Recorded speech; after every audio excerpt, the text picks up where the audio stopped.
Hello good morning guys, welcome back to my YouTube channel Ashish Vaghela blogs. તો આજે છે 1 August, એટલે કે આપણો ડેલી બ્લોગિંગ ચેલેન્જનો ડે 32. કાલે 31 ડે ઓલરેડી કમ્પ્લીટ થઈ ગયા છે અને મારા ઘરે જયા પાર્વતીના વ્રતનું ઉજવણું ચાલી રહ્યું છે અત્યારે.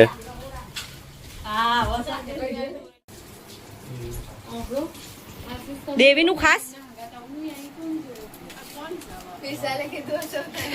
મારું ગોમનું ઘર છે, મારું ઘર નહીં.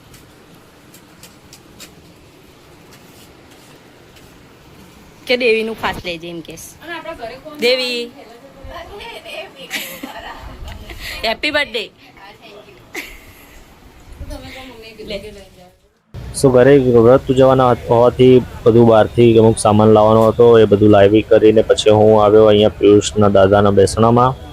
આજે એમનું બેસણું હતું તો પબ્લિક ઘણી બધી આવી ગઈ હતી ને હજુ પણ ઘણા બધા બાકી હતા. વરસાદ કન્ટિન્યુઅસ ચાલુ જ હતો આજે સવારનો, જોકે અહીંયા મંડપ થોડો મોટો હતો એટલે વાંધો નહીં આવ્યો એટલો બધો, બટ તો બી હજી ઘણી બધી પબ્લિક બાકી છે. હવે હોપ સો કે હજી વધે નહીં વરસાદ બસ.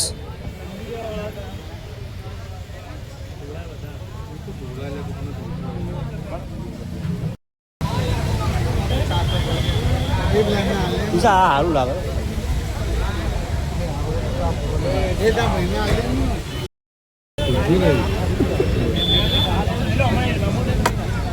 વેરાયટીઝ એમ પ્રોગ્રામ ભાગ નહીં લો એવું છે.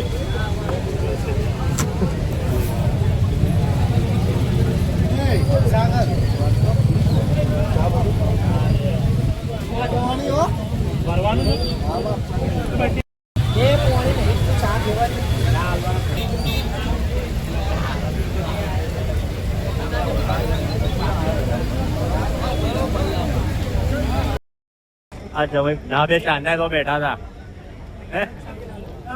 પત્યા પછી નહીં આયા, ચાંદા બેઠા હતા મેં જોયા તો. આ તો શું સારું કોમ ઘરના કોમ જ નહીં સર હવે.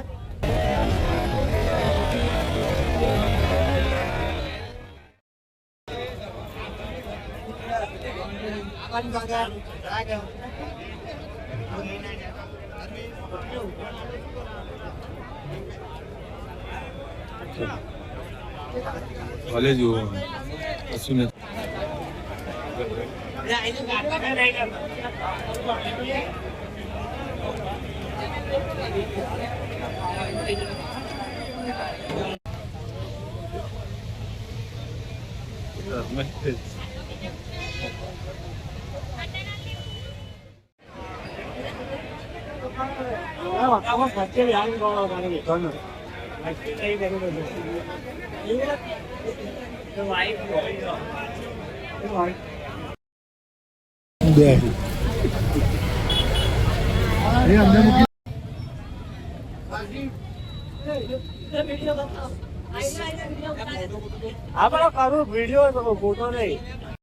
તો બેસણામાંથી આવ્યા પછી આપણે નાવા ધોવાનું કર્યું, કારણ કે આવા કોઈ પણ પ્રસંગમાં જઈને આવો તો નાવું જરૂરી છે.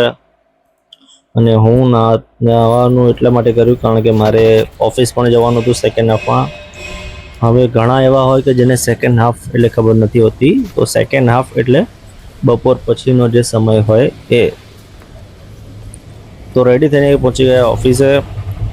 હવે લાસ્ટ એક વીકથી વિડીયોઝમાં થોડું લેટ થઈ રહ્યું છે કારણ કે એડિટિંગનો ટાઈમ નથી મળી રહ્યો, કંઈનો કંઈ ઇશ્યુ થઈ જાય છે એના કારણે. બટ કંઈ નહીં, આપણે ટ્રાય કરીશું હવેથી કે બને એટલું ટ્રાય એ જ કરીશું કે સેમ ડે જ વિડીયો એડિટ કરીને પોસ્ટ કરી દઈએ. તો ઓફિસ પહોંચીને કામ કર્યું અને કામ કરતાં કરતાં ટાઈમ થઈ ગયો ઘરે જવાનો. હવે ઘરે ગયા પછી રોશનીની એક ફ્રેન્ડ ગામડેથી આવી હતી તો એને મળવા ગયા.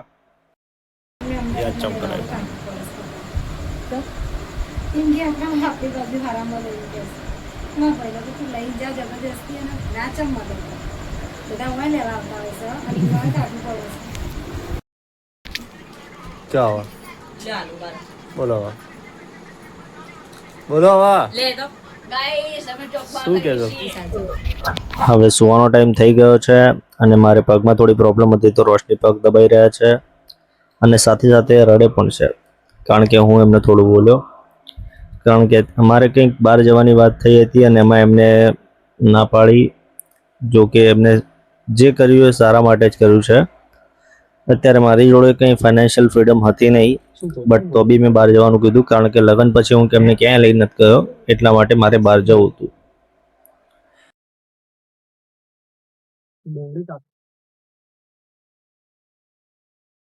અત્યાચાર કરું તમારી પર એટલે રોઈ ગયા છો તમે? આ પાડસ તમે કઈ બોલી નથી રહ્યા એનો મતલબ આ છે મેં અત્યાચાર કર્યો તો તમારી પર.